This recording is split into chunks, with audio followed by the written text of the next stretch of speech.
Hello everyone, and welcome back to my channel, Shelly Home Design. In today's video, we're going to be working on this very large bedroom. My boyfriend and I just recently moved into a house with other people, so we get our own bedroom, and we wanted to turn it into somewhat of a studio. So we built this room dividing wall, as you can see right here.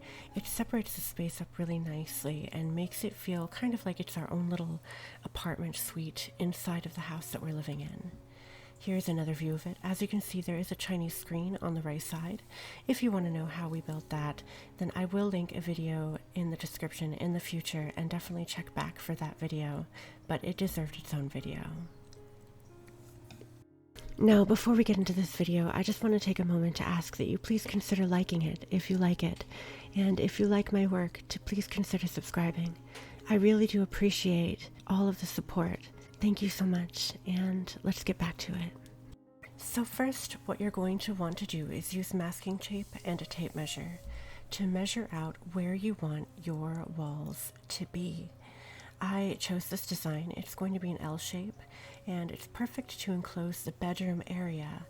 As you can see, there's a little break in the line there. That is where the Chinese screen is going to go, but it's going to be a basic L shape. And I actually went through and built a blueprint on the computer as well.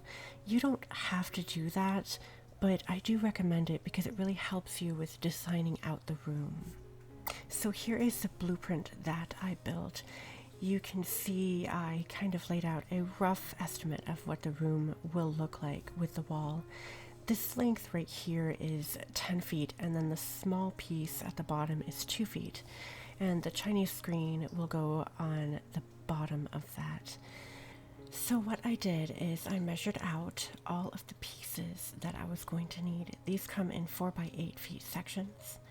So I measured out 2 feet and cut it out.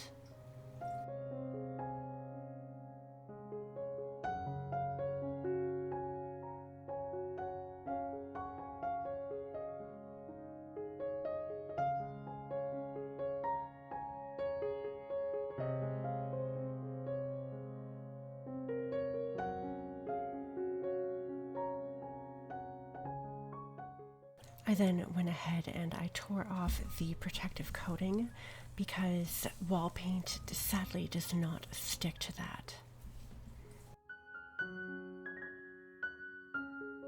I then went and assembled all the pieces together. It took 2 full pieces of styrofoam here and 1/2 piece to make a 10-foot section, and these are 8 feet high. I taped them on both sides as well to make sure that they were very secure. I then went through, and this is where it gets a little technical. I sandwiched the furring strips around the styrofoam together, and I did that all around the entire perimeter of this piece. As you can see, it's a little bit time consuming, and I did screw these in to make sure that they're very well put together.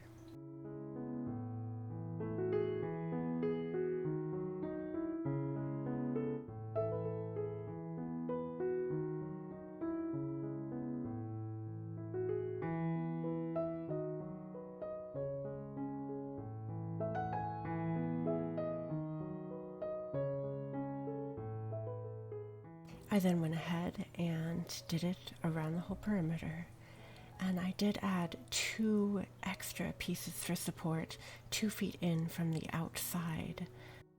I thought that that looked good, and it did really help with a little support because the size of styrofoam I chose was a little bit flimsy.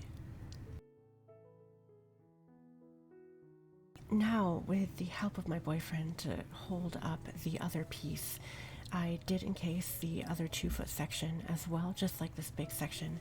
I used corner braces made out of wood. I just cut them at 45-degree angles, and I used those to attach this so that it would be at a right angle.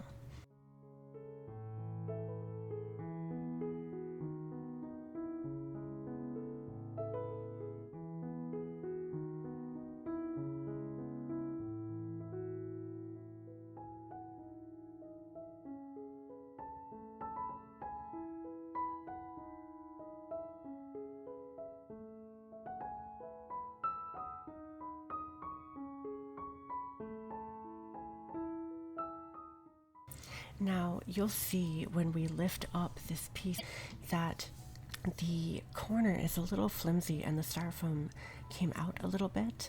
I do remedy that later on, and you'll see how I do it in the next scene.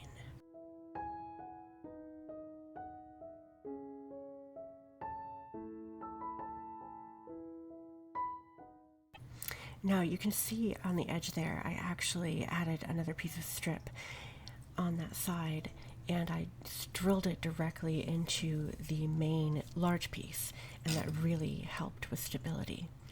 I'm now adding a couple pieces to the bottom of extra wood just for extra security, and I filled in all of the little holes from the screws, and I begin the painting process.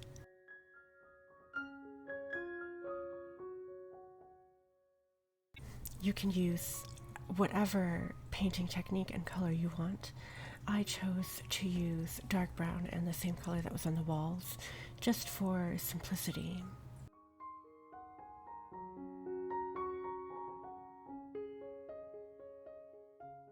Now here is the more or less finished product. I did add a corner brace in the edge there by the wall and pointed to it, and that is connected with mounting tape just to keep it in place.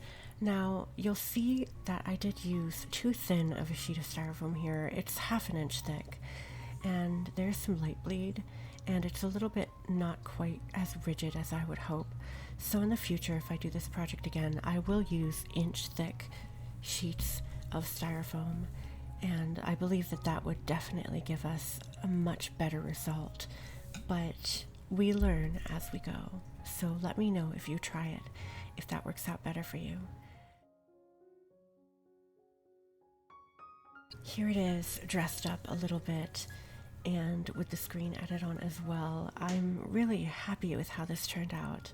It really helps to separate out the spaces in this room, and it was such a big room, so if you have a one-room apartment, this is something you can totally do to help with managing your space.